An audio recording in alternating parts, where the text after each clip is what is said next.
You know, people often call George Orwell's 1984 a prophecy about the future, but that's not quite right. It's really more like an autopsy of the present. It's a deep dive into a world where the most dangerous place you could possibly be is inside your own head. A world where the state doesn't just control what you do or say, but the very way you think. This is a journey into how total control works, and it all starts with three simple and, frankly, terrifying ideas. So these are the three big slogans of the party. And they're not just clever paradoxes you're supposed to figure out. No, they are the literal, unshakable laws of this new reality. In Oceania, having a perpetual war going on somewhere else is what keeps things peaceful and orderly at home. Absolute freedom? Oh, that's just seen as a recipe for chaos, a kind of slavery to your own impulses. And strength?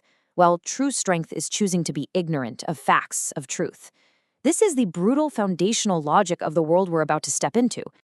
Our guide through all this is a man named Winston Smith. He's an everyman, really, and his job, ironically, is to erase history. But his real crime, his thought crime, is that he remembers the very past he's paid to delete. And in a society that demands you forget everything, the quiet, personal decision to write down a single private thought, well, that's the most rebellious thing you can possibly do. And that's exactly where we begin. Right where Winston begins, with a simple, beautiful, and utterly treasonous object, a blank book. Just let that sink in for a minute. In Oceania, the crime isn't what you think. It's the potential that you might think it all.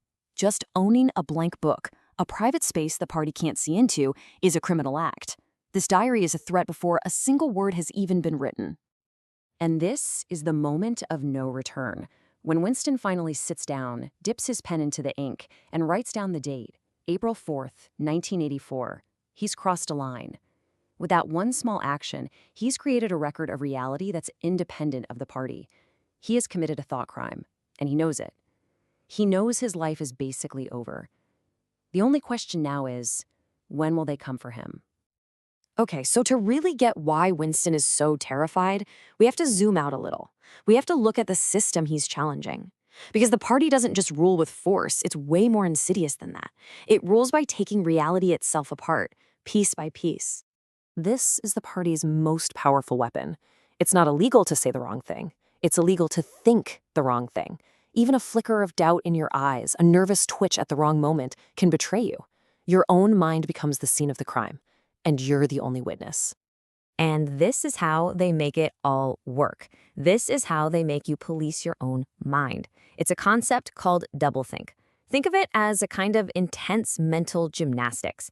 It's the trained ability to hold two completely contradictory ideas in your head at the same time and to believe both are true. It's knowing something is a lie while simultaneously accepting it as fact. It's even the power to forget that you've just forced yourself to forget something. The book gives us this perfect, chilling example of doublethink in action.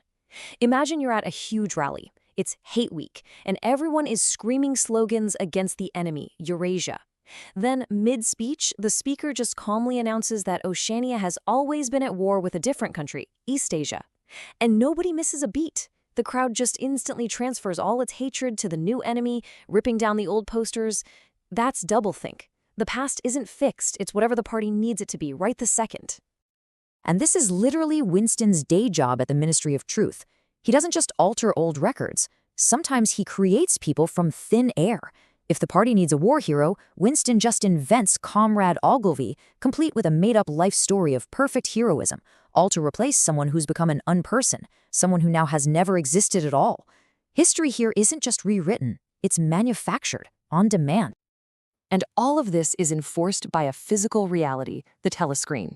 It sees everything, it hears everything. There's no privacy, no moment alone.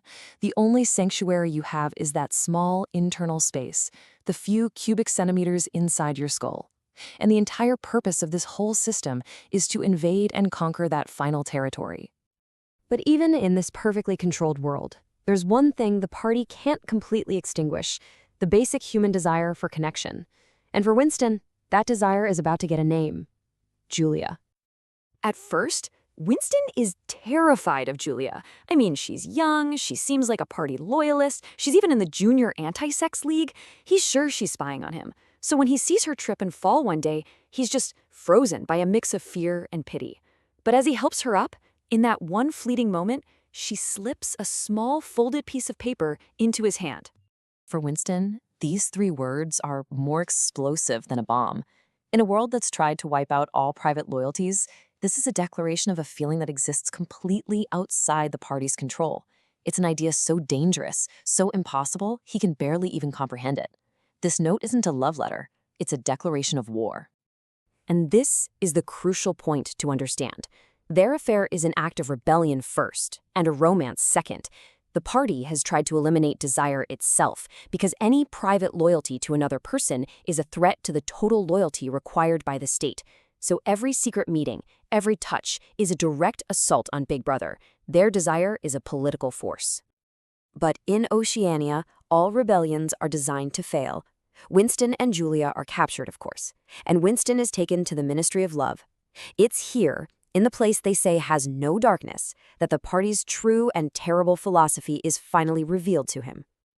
These are the words of O'Brien, Winston's interrogator, and he's laying the party's whole game bare. The goal is not a better world. It's not about order or justice. The goal is simply power, absolute, eternal power, that you can only feel by inflicting pain and humiliation on another human being. It's one of the most chillingly honest descriptions of totalitarianism ever written. O'Brien holds up 4 fingers. He asks Winston how many he sees. Winston says 4, and O'Brien inflicts agonizing pain. Then he asks again. See, the goal here isn't to get Winston to lie. It's not enough for him to say there are 5 fingers.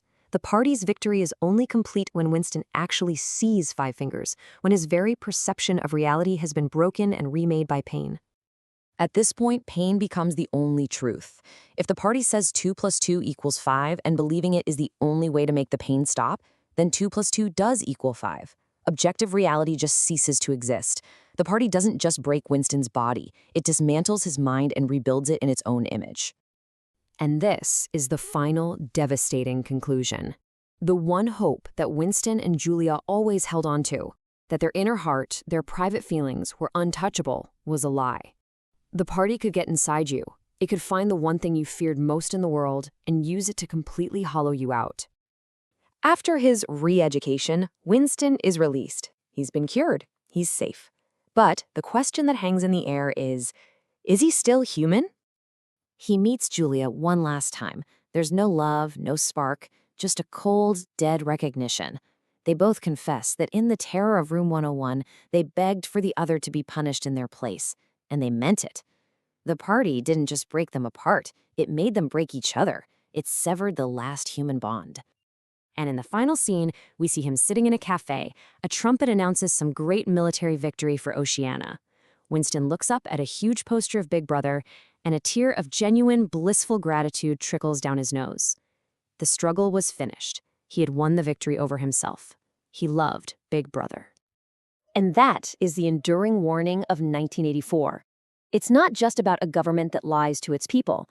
It's about a power that can make you betray your own senses, your own memories, your own heart, and then teach you to call that self-betrayal a victory. The most terrifying lies, it turns out, are not the ones we are told, but the ones we are taught to tell ourselves.